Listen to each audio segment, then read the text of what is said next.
Okay, that's awesome. One shot from every group just disappears into another hole. Tim, I don't want to touch a hunting rifle ever again. According to science, this is the most accurate rifle in the world. But the interesting thing is, the cartridge that it shoots apparently is extremely accurate, but nobody is using it for hunting. And I guess I want to ask the question, why? Because I think it'd be pretty suitable. So the reason that I can say that this is the most accurate rifle in the world is not this particular one, but this combination of parts.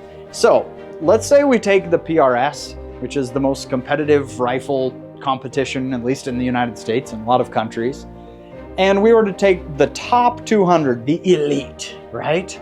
And we were to just take those guys, just the winners, and we were to say, what barrel do they use?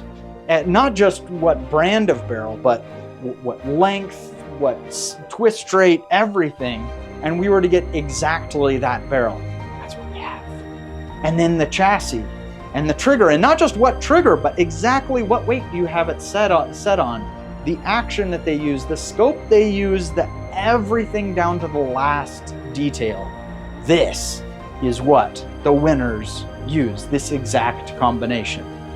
Now, the reason that I wanted to do this is, one, because, well, hunting rifle accuracy has gotten me a little frustrated lately.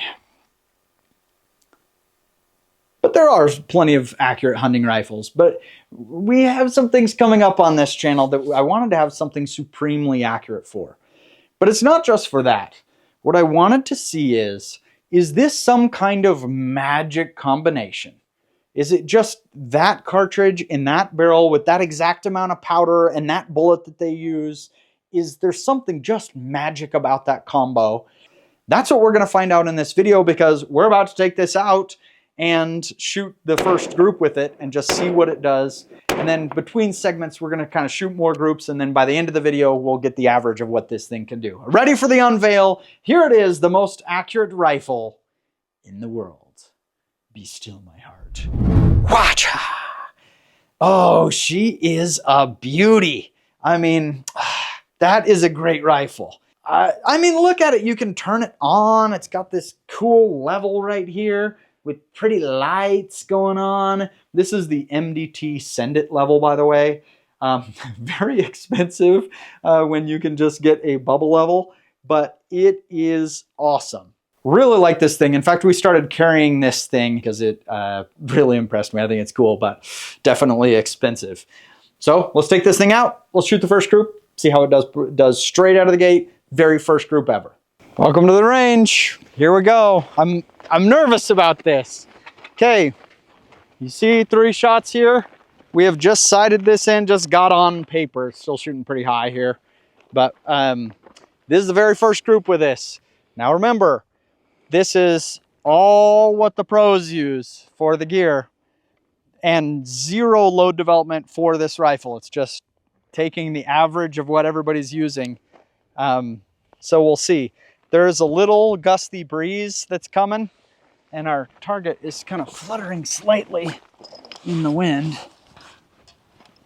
Here I am making excuses. I'm nervous. I don't know what's going to happen. And I don't want to it's going to kind of suck if the answer is, no, take some work. I don't know. Maybe it's just the case though. Here we go. Quite a bit of mirage.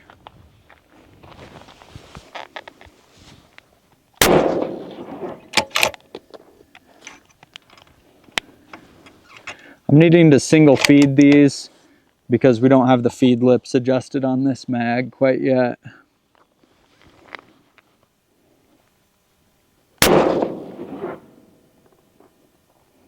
Dang, it looks like one hole.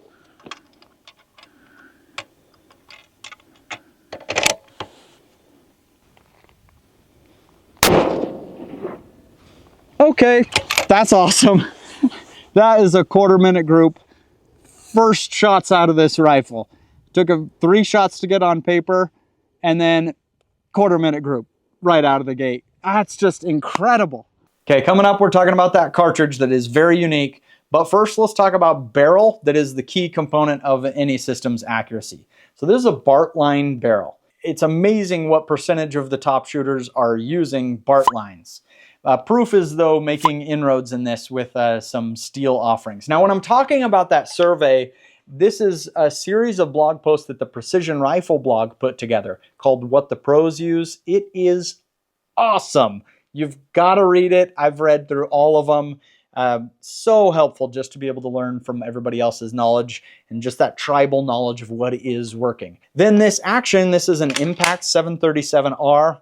I think the reason this is so common is just because it wants to be run fast. Like it feels like that bolt is pulling itself down as you go. Very impressed with it. The interesting thing here, though, is this is not, a gunsmith put together. This is a pre-fit barrel that you can just spin up yourself. Just get yourself a set of no-go gauges, and 5-10 minutes and you're ready to go. So barrel action. Now let's go out and shoot another group. We're kind of building this together to, at the end, we're going to see our data on how accurate this is out of the gate with zero load development. We didn't tailor this load to this. This is just the most average of what everybody uses to see if it's really just a magic combination.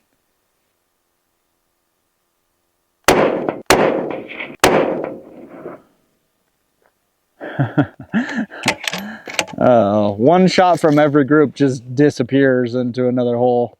So beautiful. Why don't you shoot a group here, Garrett?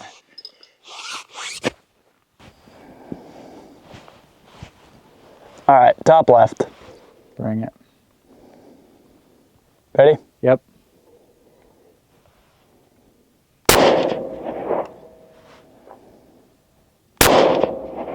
Touching.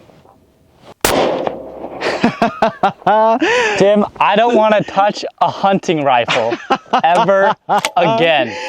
That's insane. That is the most perfect group I'll probably ever shoot in my life. It's just a laser beam. She's like, oh, you want to hear? Bing, no problem. It's perfect. So I won't draw it out. The cartridge that is winning in PRS is called the 6-Dasher. In terms of killing power, let's kind of call it similar to a 243 Winchester, right? Same caliber, just a 243 Winchester is shooting an 80 grain bullet around 3,100 feet per second. A 6-Dasher is shooting a heavier 105 grain bullet at around 2,850 feet per second. And so it's a mild load. It's not a ton of powder, and the powder it is using is Varget. And, if you're a reloader, that's one of those powders that feels like every time you get to Varget, the Varget load just shoots the best. Why 6-Dasher? Why is it winning in competition? Well, the important part in this particular game is being able to spot your impact so you get enough of a splash that you can see if you miss, but also so that you have low enough recoil that, one, helps with accuracy, but two, so that you can actually spot your impacts and see through the scope. That's why they're using a 20-pound gun for shooting this thing, is not that they're worried about hurting their shoulder, so they can see through the scope. Now, other cartridges also do well. There are a host of 6mm cartridges, 6BR, 6GT, whatever, that are doing well. But also 25 caliber is starting to become more popular, and the 6.5 Creedmoor. The 6.5 Creedmoor is still a major winner, still very competitive even at the top levels of PRS. So why then aren't hunters using this thing? If it's obviously so inherently accurate, it has plenty of power to kill a whitetail, a coyote, an antelope, whatever it is you're hunting, those kind of small, medium game. And it has so little recoil, it'd be great for a youth hunter especially, but I want to shoot it just for the accuracy. And the ballistics really aren't bad. It's still, something that I'd be glad to hunt with, especially if I'm getting this kind of accuracy. I mean, we've shot how many hunting rifles, and the best ones will get to half MOA. And this one is nearing 1/4 MOA with zero load development, just right out of the gate. That's dang impressive. What we're going to find out in a future video is, Could we put this in a lighter platform but still use all of those things that are working to provide to the accuracy and still get that kind of result? Let's go shoot it again.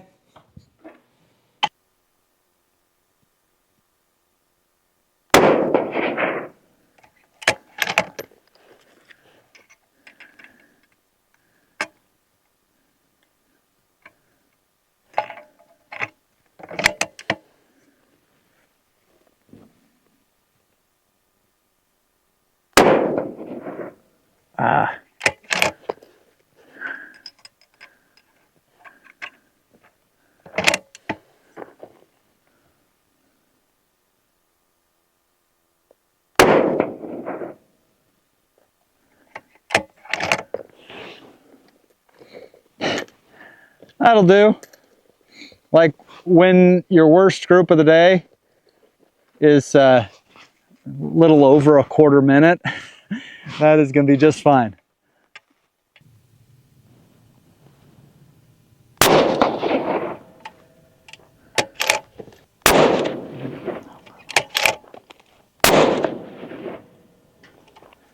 Oh my gosh.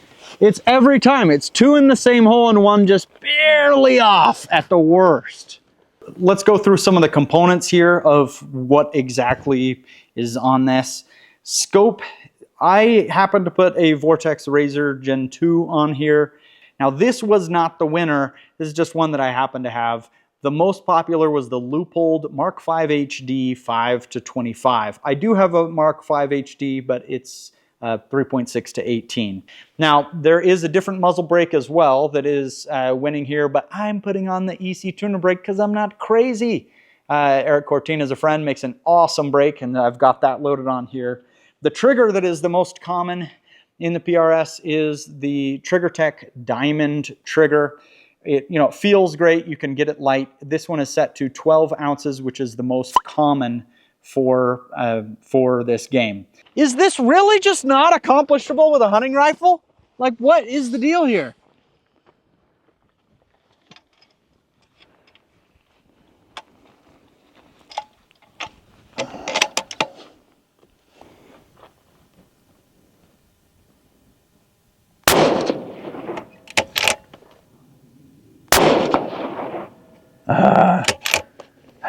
How frustrating. It was a quarter minute off.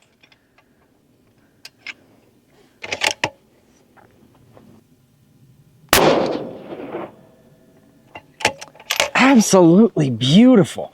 Look at all these groups. So we had 0.33. We go to 0.34. It's academic. It's hard to even measure these without 0.33. Ooh, that's a terrible group. Look how nasty that one is. That one is 0.54. The worst group is a half minute, but it's on average shooting 0.3 and change.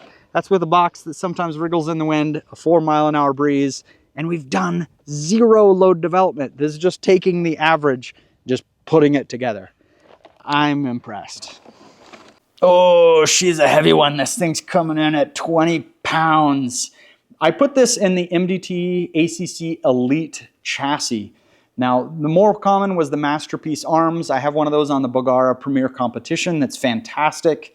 Love it. I just wanted to try this one because I love the look of this. And I really think that the chassis or stock is really about what's going to work well for you. And I just really like this one. I love this, the bridge up here. It's going to kind of block your Mirage off the barrel a little bit. We got a backstop recoil pad on there. This thing is not going to recoil at all, right? There's no movement. But so much of this is about soaking up vibration. And that's why we have it on there. Coming from a guy that's usually reviewing hunting rifles with you guys, I don't know that I've ever seen a hunting rifle that when I walk back to the truck at the end of the day, the worst group overall was a half minute.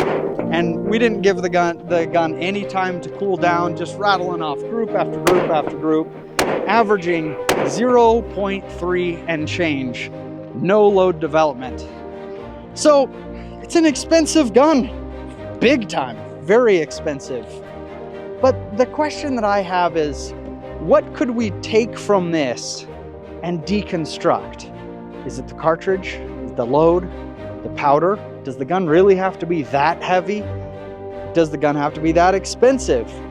And so in coming videos, what we're going to do is we're going to take this concept of this rifle, this load, this cartridge, and turn it into a hunting rifle and see if we can replicate that incredible accuracy for less and lighter, because that is what I want a hunting rifle accuracy to be.